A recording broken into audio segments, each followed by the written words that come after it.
Lex Luger versus Bruiser Brody.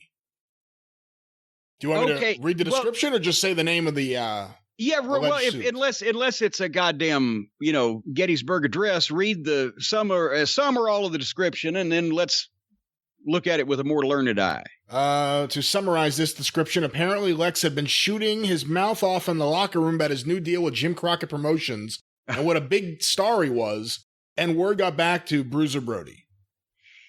Okay, I couldn't remember. I remember, obviously, I've seen the tape of the match several times, once just a couple of years ago, but I couldn't remember exactly what Brody was pissed about. But a young guy like Lex, who at the time did tend to come off a bit off-putting in the locker room because he didn't know. We've talked about he didn't know the environment. He didn't know what he was getting into.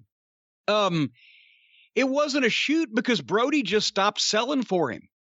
And Lex didn't know what to do because he'd never encountered, and he had no knowledge of wrestling history whatsoever.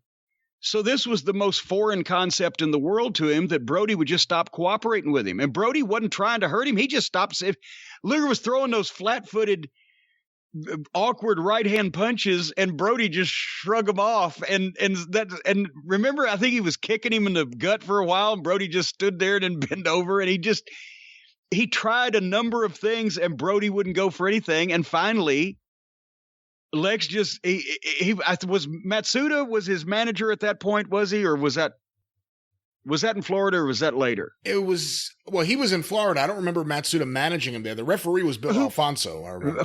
Who did Luger have a manager there, though, is what I'm asking. I can't remember. But I don't remember if he did there. He had Percy Pringle at one point before that. He was asking somebody.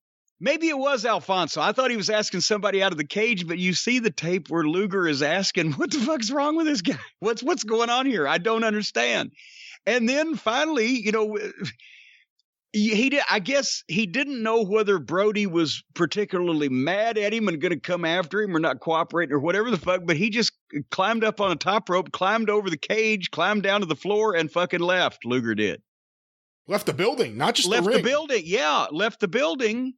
Because, Lex had a great physique.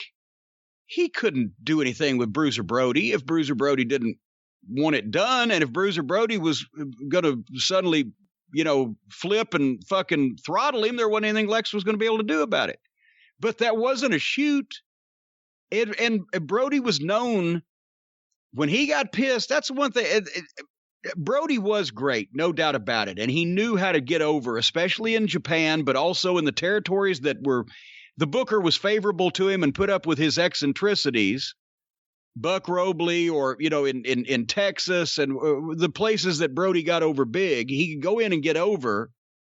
But he could also be very unprofessional. There's no reason he exposed the business. One time he sat down in Houston.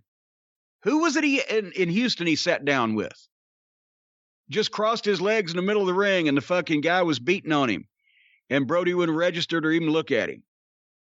I'm not sure. I remember when he went the other way in Houston, or maybe it was by the way, I apologize for the noise in the background right now. The gardener. Is that woman mowing her grass again? No, these are my guys. Damn her eyes. These are my guys. They've come early for some reason I can't quite understand. But there was an incident. It was a house show for the Houston office, where it was Bruiser Brody versus Wild Bull Curry, who's in his 60s. And Brody got really rough with him. He wouldn't sell anything, and he started legitimately beating him. Yeah, well, that was what, the late 70s that they put that was Bull Curry's last match in Houston. But that was like when they put the Road Warriors against Bruiser and Crusher in Chicago or in the AWA. You couldn't do that because to be who each of those people were, they couldn't work with the other guy. Because Bull Curry, even though he was 65, he was ageless in Houston. And if that's a dream match of two different eras, but Brody was not going to go for it because of the way the Bull looked then. And even fond memories probably couldn't make up for the size and just the age discrepancy on the part of the fans. It was one of those things where, boy, that looks so good on paper. But yeah, Brody wasn't going, and Bull Curry wasn't going to back down.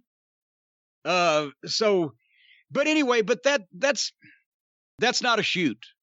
The Luger Brody thing. was not a shit's unprofessional behavior and one guy just not having a fucking clue how to handle it.